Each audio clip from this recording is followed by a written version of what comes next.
do not remove this. If they are bigger, you can take them for cuttings, but do not remove them.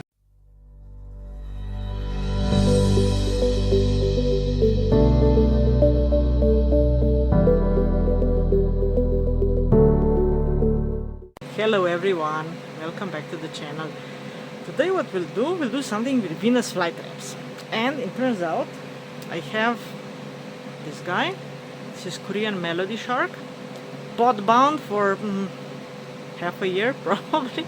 I didn't get to transplanting this guy. I need to do it because they're all starting to grow. But I was thinking, let's do some leaf cuttings also. Shall we? Let's do it. The goal for today is I wanna replant this guy from here to this pot. Already has its name on. It's a bigger pot. Plant will be bigger this year. I do hope so. And there's quite a few plants in here, so maybe let's see what we have. Anyways, I know we can do some leaf cuttings, and let's see what else we can do. So what am I doing? Come on, I didn't even see that this switched off. So where were we? Anyways, yeah, we'll try to do some leaf cuttings because I need to replant the plant anyway. I want to take these small guys out and plant them somewhere else. I just want like 2, 3, maybe 4 big plants in this pot. Just better because this will be my mother plant. And I just want those that are here to really do well, and all these small ones I also want them to have a good chance at growing, and this is not in the same pot with the rest of them. Okay, so what we will do first, let's see how many plants we have. We have 5. Okay, why not? It will be 5 plants. So, and these, as I said, we'll plant them separately. Yeah, now we need to take leaf cuttings off. When's the best time to take leaf cuttings? Well, what I read is like definitely that it's not good to do it just before they go dormant in autumn, and it's not good to do it exactly when they're starting to wake up in spring, because it just takes too much energy for them. This one somehow, probably because it was pot bound, it's just sort of like has enough leaves that it can take this. I still won't take a lot of leaves. Actually, let's see how many we can actually take. So this is the biggest one, biggest plant. And what you want to do is to take the nice, healthy, older leaves. Leave the grow point completely alone. So as you see, it has this pseudo bulb. In bigger plants, this thing is bigger. It can be like thumb sized or something. This is a younger plant and sort of smaller variety, so it's not so big. If you can, pull with your finger, not with forceps, because they can leave a mark. Pull, and what you want to do is to just snip this off. Let's go closer if we can actually to do this. If you can, you want to snap this off at the rhizome. So you get the leaf base. So you get the leaf base like this, and a little bit of the tissue of the rhizome. In any case, it has to be this like flared edge at the bottom. This absolutely, it has to be there. But if you get a little piece of rhizome tissue, it's even better, because that's the optimum option anyways, because it will just start growing much faster. So sometimes that's difficult to do because, whoa, where is the camera? As you can see, the nice leaves, they're usually hidden below like these older ones where you just have the leaf bases. Do not remove this. If they are bigger, you can take them for cuttings, but do not remove them, because the plant uses the bases as reserve of plant food. So I mentioned there's another video about like how to overwinter them, and I mentioned there that these things, they are resistant to fires. Let's see what we can do here. Probably we will really need to use the forceps if you want to do this. So basically how they are resistant to fires, because they store nutrients underground. Okay, this is good. These guys, they are connected, which means for sure there is rhizome tissue. So this, and I won't really press it. Enough. 2 is enough from this little plant. This guy can clean him up a little bit. See this part of the rhizome, this is all dead, it's all old. Just remove stuff like this, remove all the roots, and what we're left with, it's too small to take anything off. Okay, this guy, a little bit of cleaning, too small. And here also we take some stuff off. See here, here there is how it broke off. There is a little bit of live rhizome. I will put this to the side because this might actually grow. And from here I will take, okay, this is interesting. You see this is actually the easiest. It's a small plant, but what you can do is you just take this off. It's an end part of the rhizome with one leaf and with one root. So it's practically a new plant. Still needs to grow the growing point, but this one is like the best one. And we are left with a nice little plantlet. And the last one, we need to clean this up a little bit too.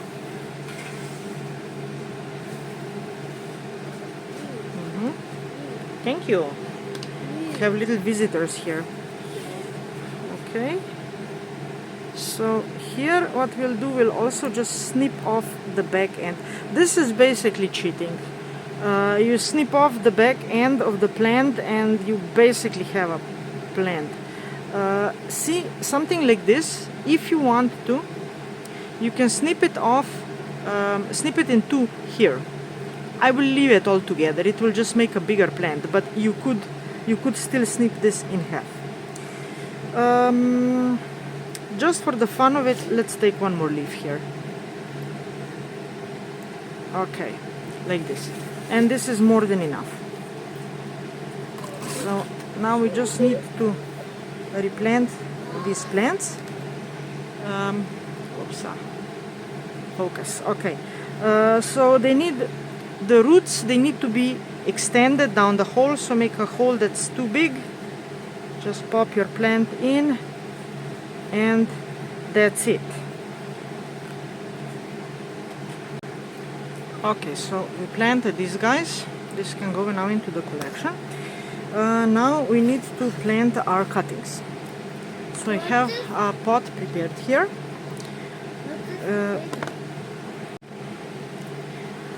So this is just perlite. You can also just use sand, coarse grain sand, so it's very airy. Water will come about a little bit lower than the level of the perlite. If you really, when you pour it, it can be a bit higher, evaporates and so on. So it doesn't need to be like at a certain level all the time. Anyways, perlite or sand. And then what I do, I put live sphagnum moss on top, long fibered, live. Okay. Yeah. This gives the plants just as much humidity as possible, while also allowing for as much air as possible to come in, because this thing needs to breathe. If you put it in peat, at least for me, usually they rot. So now you take the leaves. Some people cut off the traps. I prefer to leave them. Shouldn't really make any difference. Anyways, what you want to do is, how can we show you this? This is, finally got it to focus. So what you want to do is you want to grab, can you see this, like this, super gently, and just push it inside the hole that you did, Just let the bottom of the leaf rest on top of the perlite. Just cover everything with sphagnum. So this is what you want it to look like. Okay. The ones that have roots, something like this you could plant in a small pot already with like just normal substrate and everything, but I see it's still better that it has like just this sort of more moist, more airy environment. It starts growing faster and better. Cool. Okay, next one. Like this. Next one.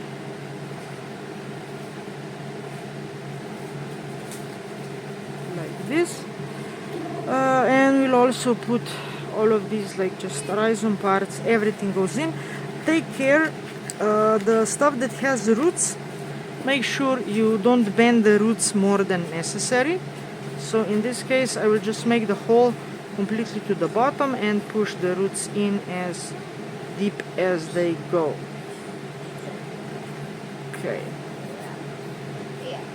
like this, and we have this little piece, this guy also in here. Okay, that's it, and now we just need to mark it. So with this method you get like 1, 2, maybe 3, something like this plants per leaf. Not everyone will work, of course. The ones that have enough of the rhizome tissue and are not too damaged at the bottom, those ones will grow, the other ones won't. It's important to keep this thing somewhere bright, but no direct sunlight, of course, and standing in water at all times. If you're doing this like in a room or something, you might just keep it in a terrarium or in a plastic bag, so you retain more moisture. Here in the greenhouse I have like 80-90% humidity all the time, so that doesn't really matter for me. Yeah, okay. But for this actually I can show you how this works out. So if I put this away and show you this guy, this can go into water. Okay, so this guy is from sometime last year. It's viridescens. Okay, you see, this is on sand, just aquarium sand basically. So perlite or sand doesn't matter as long as the pieces are big. Don't use like basically this is pebbles. Don't use like the sand like on a beach, because that will just compress too much and that's like concrete. So your plants, let's get back to this. Your plants will be in the peat moss. They will be on the connection or connection between the moss and the sand. Or if you leave them too long, they will usually start growing up a bit. So I'm just going through this just to show you. Okay, so you see where the moss ends, you have your plant, and they have shorter roots because they don't like to grow in the water in there.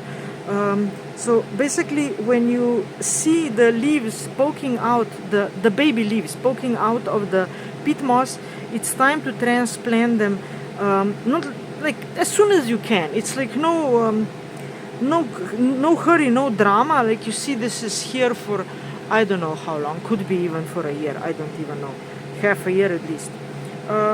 But it's just the plant can start growing properly as soon as possible if you do this. Do we have any more? I saw, here is another one. Here's a lot actually. So do you see this? These are probably all from the same leaf. So we have 1, 2, 3 plants, different sizes.